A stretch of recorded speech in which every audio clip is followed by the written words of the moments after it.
Go Yellow Jackets from Bloom's Baking House and Restaurant, located at 610 West Main Street, Leesburg. Hometown goodness.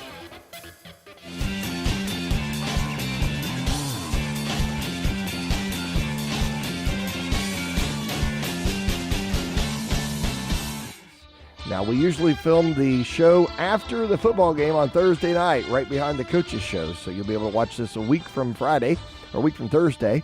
And we're going to air this right before the football game Friday night, right here on the Q. Take it away, guys. All right. Get back to what we were talking about, Dave.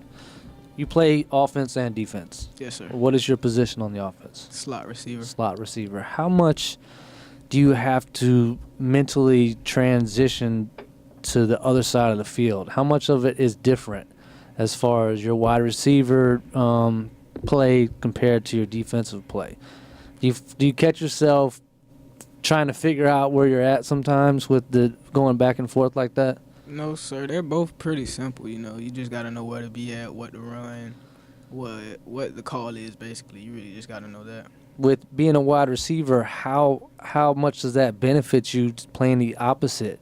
Because you're used to running those routes and stuff like that. How much does that help you on the defensive end side of the ball? It can help you a lot. You can tell by how a person line up, whether the ball coming, what side it's coming to, how they line up, how their body language. And, you just try to take that from what you do and see, if he do it, I see it coming out. With having the weapons that you have on offense, a terrific quarterback, obviously. Both quarterbacks look excellent. And A.J. Graham and the other wide receivers, how much does that free you up because you can't block all of you guys, obviously. Do you find it easier to run in this system with having those good guys around you? It's pretty easy. The ball can go anywhere, and we're pretty confident any of us can catch the ball, make a play. So it's fairly easy. The ball can come here. All of us have sense of knowing where we at, what we're doing, what we're running.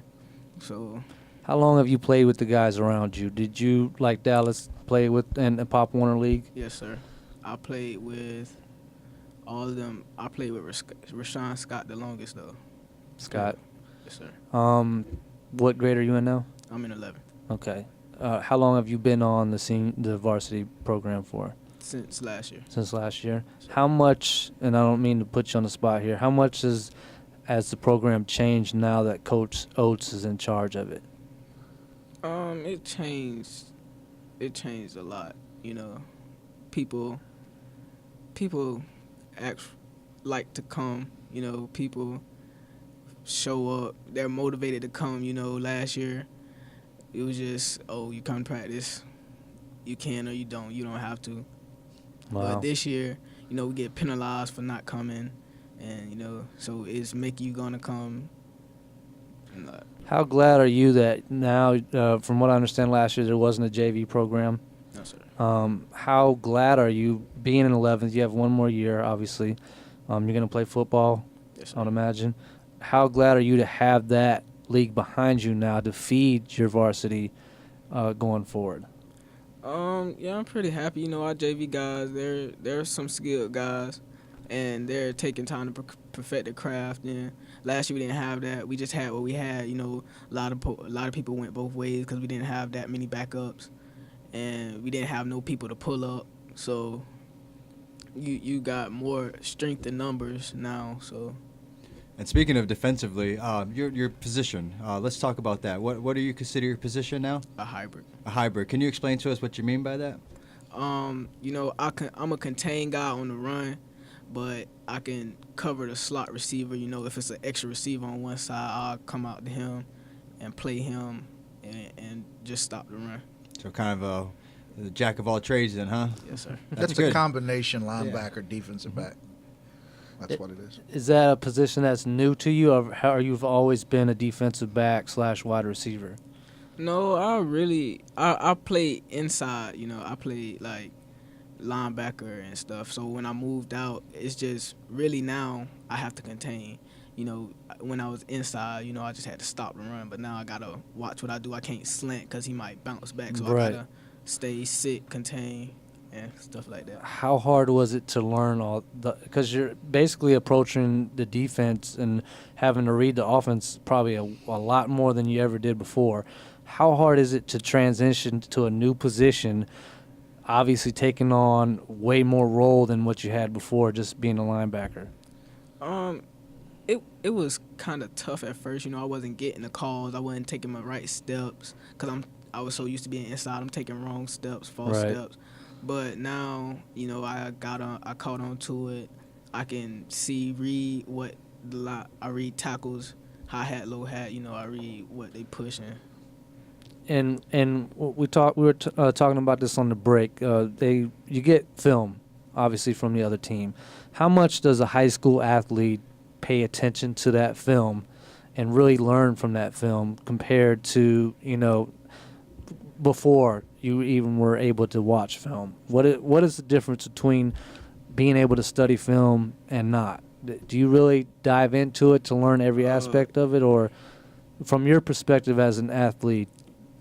I'm not gonna say I watch it every single night, but most night I watch film, trying to see what formations they run and what plays they run out of the formations, who keys to what side on what plays, you know, who is their main guy. So I think every high school athlete should watch film, a good amount of it, at least 2 nights out of the week. But sometimes, you know, they might have something to do, but you should always watch film. It's good to know what your opponent is going to do, their tendencies, so you can know what's coming to happen. Yeah. It's all about preparation. You got to prepare yourself for what's next. Coach, you think 2 nights a week is enough? Well, they do have homework, but of course I would prefer more. And we were talking off air about the huddle program. Right. The beautiful thing about that is the kids can watch film from home. They don't have to be with the team to watch film. That's and awesome. As coaches, we can go in and see how much film they're watching, too. Oh, wow. And so you know who's putting the time in and who's not. So Oh, that's a great program. Yeah, They didn't have that when I played. no, me either. But How much does that transition to the field? Now, you've studied film on Eustis, East Ridge, Citrus, and South Sumter. Do you see what they're doing live compared to what they did on film? Yes, sir.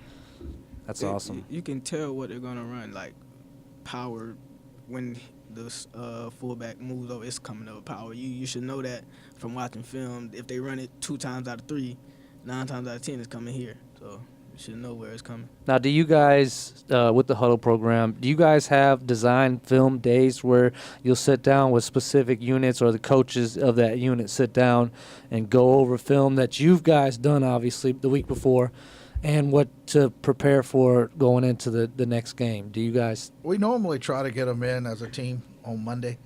So it's Coach, an entire team. Coach Boyer, a lot of days we'll get with them 7th period and look at film from an offensive perspective. And then Coach Freeze will get the defense after school. But they pretty much, when I have the guys 7th period, we pretty much watch film every day. Okay. So, we have it set up where we have the football players in class, basically 2 periods a day. And one group lifts 6th period. So 7th period, they're with me. The other group is in the weight room with Coach Boyer. So the group that is with me 7th period, we watch film. That's awesome. And you watch film of the previous game for yourself as well? Yes, sir. Yes. To diagnose what went wrong. When you watch, just take the East Ridge film as an example, do you have that moment, like, if I would have went that way? I should have made this play. I should have made that play. Yes, I had that. That's awesome, man. But are you absorbing it, though? Do you think that Yes, you're sir, able I to know. apply it? Yes, sir. I know Yeah. now not to. Yeah, how much different, with that being said, I think you were diving into that, seeing it off the field in video compared to on the field when it's in live action to make that change? Are you like, wow, I can't believe I did that type? Or do you know on the field a lot of times, hey, I should have cut inside and Yeah, I pushed him should've. outside? Now, if you guys recognize, just like what Jason was saying as far as watching films, just like you said, you start kind of seeing, like, if the fullback drops, it's going to be a power to that side. Are you guys communicating with that? Or are you guys, speaking to Yes, the other sir. backers Yes, and sir. just making sure that? Our linebacker Isaiah Bird, he called most of their plays out. He gonna call where it's coming. You know, it's all about making a play. Really, that's all it comes down to. Everybody knows, okay, he moves or it's coming here. So it's just about making a play. But you cannot just go and try to make the play. You got to stay in your gap, but also you gotta do your make the play. job. So Discipline. you have a defensive player, like you said, he's the one that's calling out the offense. Yes, sir. How much do you look to the sideline to what are you looking to the sideline for at that time then? Are it specific blitz packages Blitz and or coverages. so most of the time your play calling on defense is coming from The linebacker. the linebacker. Yes, sir. That's awesome. Did Dion Mensa play in the game last week against Eastridge? Yes. Okay, because I noticed he was out against Eustis, and it seemed like he had a pretty good game defensively against was it Citrus? No, Yes. Citrus. South Sumter. South Sumter. He had a pretty good game defensively. What put him on the sideline?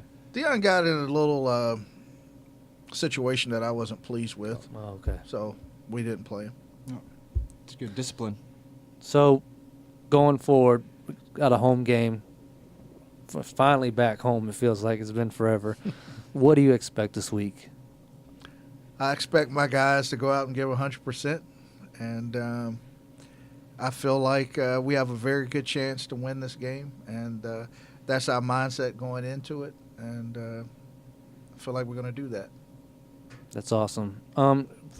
Just backtrack a little bit from the sideline. Do you kind of sense that slow start when you're there, or does it feel No, like, hey, are we right back here? Not really. Really, we don't really have slow starts. We're slow to score. Because if you go back and look at the games, our opening drives, we usually move the ball, Move the ball, right. but we don't finish the drive. So we just have to finish. I'm a very positive person, and I don't get down during games. Right.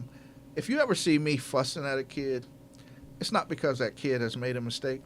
It's because that kid has done something that brings embarrassment to our program, and that's something that I will not tolerate. Right. So I don't get on these guys for making mistakes because they're teenagers. They're going to make mistakes every day. Right. I make mistakes, and we have to move beyond mistakes. I get on kids when they show lack of effort and when they do things that's embarrassing to our program.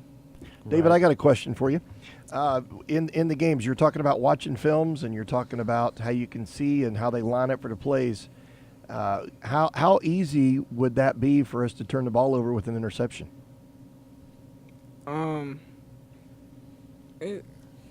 It's you don't really know when a pass is coming. Like, Right. You can tell it from like what they line up, but you don't know the combination they're running. Right. So There's too many options. Yes, it's kind of hard. You see a whole bunch of stuff on film.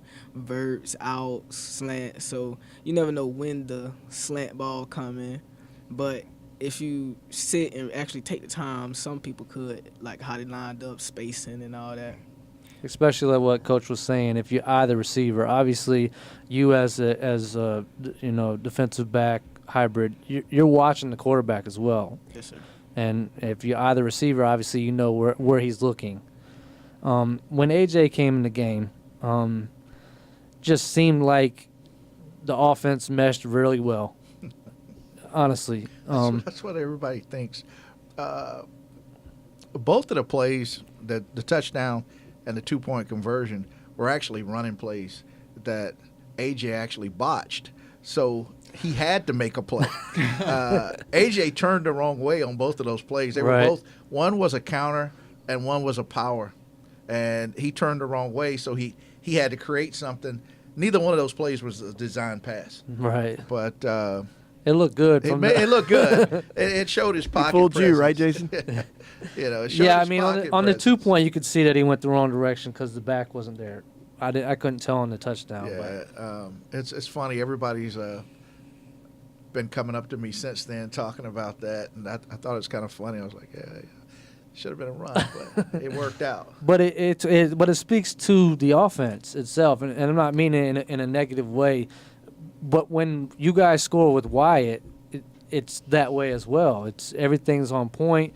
The throws there, the wide receivers are making plays, And it's, I mean, the offense is dynamic in itself, and you have the playmakers. How does that make you feel going forward with having that?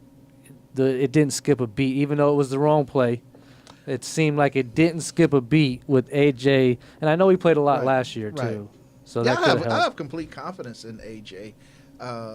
Going into the season, it was my plan to play AJ And what? and Wyatt in every game, but AJ didn't want to play quarterback. He was enjoying playing receiver. That's why he hasn't been playing. I was actually going to use a 2-quarterback system. Going into the season, it was going to be a deal where Wyatt would play 3 series and AJ would play 1, and we'd stay on that routine unless, for some reason AJ got really hot, then we'd stick with him. The reason AJ hasn't played more quarterback is on AJ, not me. Right. Like you said, Wyatt got hurt the first series of the second game last year, and AJ played the rest of the season. So he's a very capable guy, and I want to get him some reps because he's my quarterback next year. Yeah. Wyatt's going to be up in Charlottesville playing for Coach Bronco. Yeah. So I want to make sure that AJ is ready to go next year. But I have complete confidence in AJ. Now, with him playing wide receiver now, that's obviously a position that he likes to play. Do you have to push him now? I need you as quarterback, man. Or do you give it is it an option to him that if he wants to stick he feels like he could be more more productive as a receiver or be able to have more opportunities as a receiver than Well, I think what's going to happen for AJ, if he continues to play the way he's playing this year at receiver and then next year at quarterback, what's going to happen in the eyes of college coaches, they're going to label him an athlete. Yeah. Which is going to make him very marketable. Right. And the past couple weeks, he's been more receptive to playing some quarterback. Right. So I think you'll see him in there Friday night. Okay. Quite a bit, actually.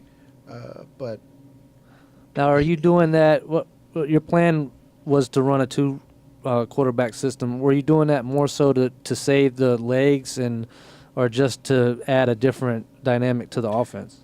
No, my original reason for doing that was to, number one, let AJ know that I have confidence in him, and 2, he's going to be our quarterback next year. Okay. Well, Coach, again, it's great having you on every Wednesday.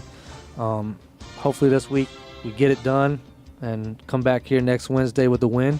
It was nice meeting you as well, and Dallas as well. I wish you guys luck this week, and let's get it done, man. Thanks for having us. Absolutely. Thank you, guys. Folks, you've been listening to the Coach's Pregame Show, brought to you by Bill Bryant Automotive Group, and we're honored to have Lakefront TV here. You'll be able to watch this on Thursday night on Prism HD 1021, Prism 21, Comcast 22, Spectrum 497, Roku device, and on the website. Go to lakefronttv.com. And a special thank you to Matthias Food Service and Bloom's Baking House for helping make it possible for the home games to be done live. And they'll be edited and then replayed the following week. Thanks for listening to The Q. Go Yellow Jackets from Bloom's Baking House and Restaurant, located at 610 West Main Street, Leesburg. Hometown goodness.